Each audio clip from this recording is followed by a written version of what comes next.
He's got a bad one. He said all his weight fell on his ankle. I said, I appreciate that. And I said, Gorky, you ready to go back in the game?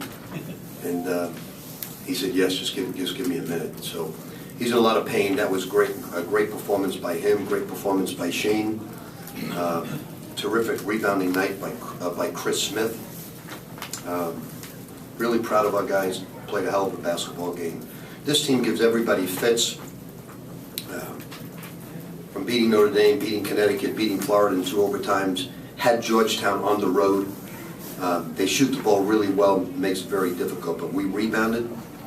We were 14 for 19 on the break, which is one of the reasons why we shot such a high percentage in the game. So real excited with the victory, real proud of our guys that they were able to gut it out. How was Gorky after were you able to see him after the game? How is the ankle? And I guess do you wait and see how it is in the morning before you move forward? No, well, I go over and I just pray on it and I made it all better.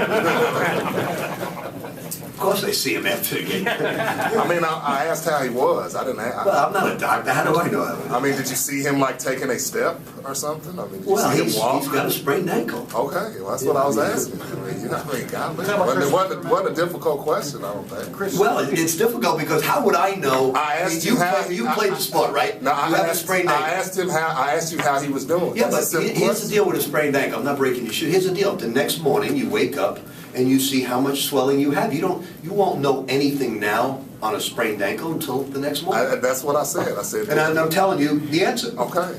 Would you talk about Chris Smith for a minute? It seems like you've talked many times about other things guys can do in a game besides score. Yeah, he had 9 rebounds in the first half, and that was really, really crucial.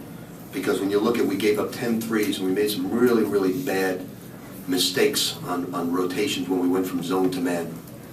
Coach, how would you assess Gorky's chances of playing on Monday? Not to be careful. You have enough now? You have enough? You have enough? I apologize if you took it the wrong way. Okay, that's fine. Okay. I didn't mean it. I tried to show a little levity.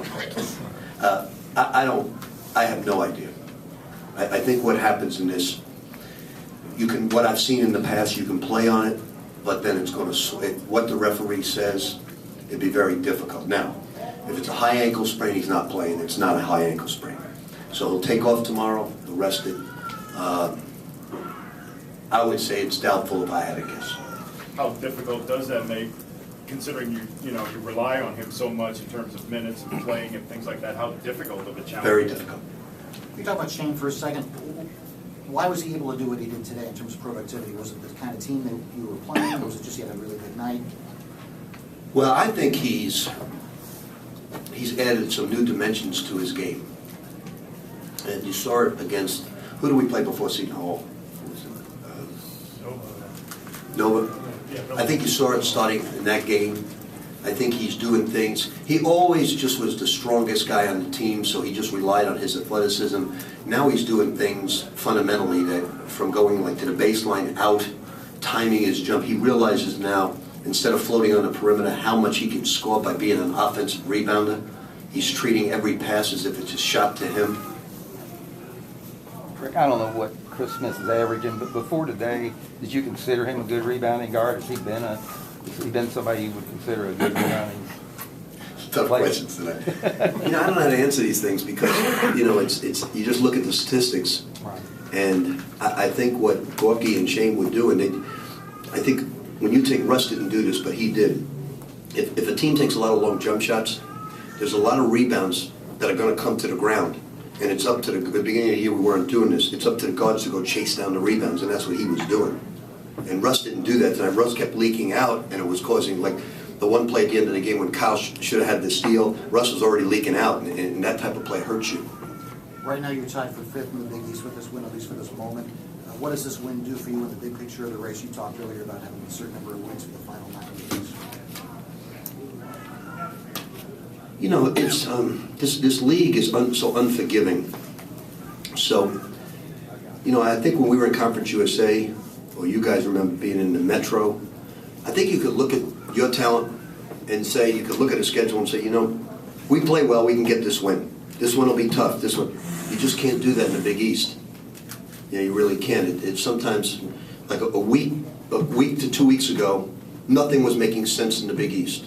Today, The home team was blowing out everybody. Georgetown blows out South Florida, who's been playing everybody tough. Notre Dame blows out Marquette. So it keeps changing. The dynamics keep changing. So I don't know what to think. We just got to keep on winning. I thought we showed a lot of heart and courage tonight, and especially Gorky. Because I'll tell you the truth, the win was in jeopardy. The win was in jeopardy. When you lost him, how did that change? You talk about how important he is. Well, there's a lot of things that Gorky does that don't show up in the stat sheet. He changes shots. He bothers people. Nobody gets a good look at the rim. And our defense, he's like the center of the wheel. You know, we all switch off and he's the center. And what we tried to do as we disguise our zone and play man is just try to stop them from taking it to Gorky. And we've protected him pretty well because he hasn't been in foul trouble in a long time. But I say this now, he's not totally ready. I'm not afraid to put Zach in crucial situations. Coach, if Gorky can't go against UConn, then what do you see as the lineup?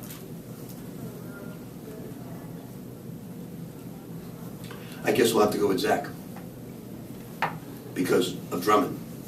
How effective was Gorky after the injury? How do you think he played out there? I thought he played great, but he's limping. You know, I think it's. I think when you go inside, he'll say he'll play, and what they'll do is they'll ice it all night, try to keep the swelling down. We'll rest him tomorrow, and see what happens. But you know, you look at the stats tonight, and we got 40 rebounds in the game. And although they shot 35% in the second half, they only got 7 offensive rebounds. Where we have to really concentrate, really improve is on our turnovers. Because Shane, as well as he's playing, he's had 6 and 5 turnovers.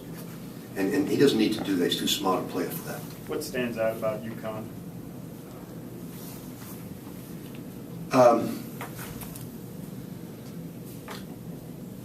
Well, I watched the game today a little bit, and obviously you got Napier and Boatwright, 2 outstanding ball handlers. You got Jeremy Lamb. You got Drummond, who they say is the 1, 2, or 3 pick. But the one thing I don't do is the assistant coaches really concentrate on the advance, and I concentrate on this. So I'll watch it tonight and focus in on that. How much of an influence can it be when you lose a head coach? Jim Calhoun goes out again with health issues. I mean, What happened there? I don't even know what happened.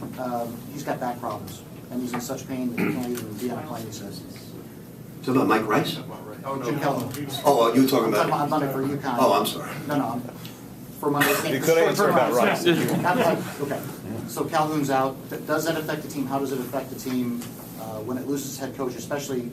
I think under normal circumstances, it would hurt, but Connecticut is so used to him being out. Remember, he was suspended 3 games, and I think they're used to it a little bit. Look, they played great today, played super defense. They held Seton Hall 19 points in the first half. So I think they're used to it. The short turnaround for you guys, the Saturday, Monday deal, leaving Gorky aside for a second, how does that affect you? Does it affect you? Is it difficult to It only affects you when the other team has time off. You know, they played today as well, so it doesn't affect us. But, you know, Zach got to be ready to step up. He's got to be ready to step up. The problem with Zach is Gorky has done a great job of learning not to foul and wall up. Tonight, I think, was the first time where he did the old Gorky where he just slapped down at the guy. Zach has a very difficult time doing that. Anything else for Coach? Thank you. Good.